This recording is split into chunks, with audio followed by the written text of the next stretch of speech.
Sauver notre classe, sauver nos villages, c'est le double message des parents, habitants et parfois élus des communes de Goriac et de Comps qui protestent ensemble contre la fermeture annoncée d'une classe à la rentrée prochaine. Et même combat puisque les enfants de Goriac commencent leur scolarité ici mais continuent leur scolarité à Comps vu que nous sommes un RPI.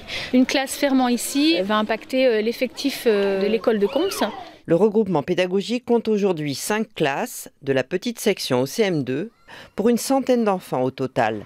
Avec la suppression d'un poste de maternelle à Goriac, l'école perdra donc une de ces 3 classes pour une poignée d'élèves en moins. Aujourd'hui, les parents d'élèves qui ont lancé une pétition contestent donc cette décision et ses conséquences. Lors d'un entretien avec Madame l'inspectrice vendredi dernier, 2 propositions ont été faites. L'une avec une classe de 3 niveaux le matin sur Goriac et l'autre proposition avec un effectif à 29-30 élèves en CM1, CM2 sur Comps. Les deux sont pour nous parents élus intolérables. Classe surchargée ou classe à 3 niveaux, sachant que si on fait une classe à 3 niveaux, les grandes sections seront ballottées le matin avec les CP-CE1 et l'après-midi partiront avec les moyennes sections.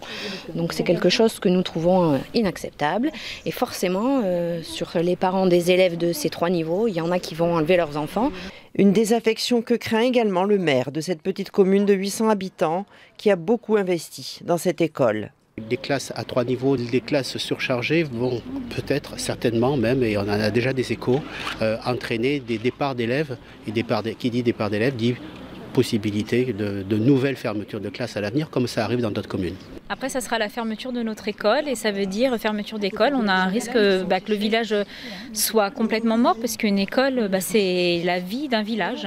Un problème qui n'est pas isolé, en Haute-Gironde en particulier. À 3 km de là, le regroupement pédagogique de Saint-Sied-de-Canès et Villeneuve est également menacé par une fermeture de classe.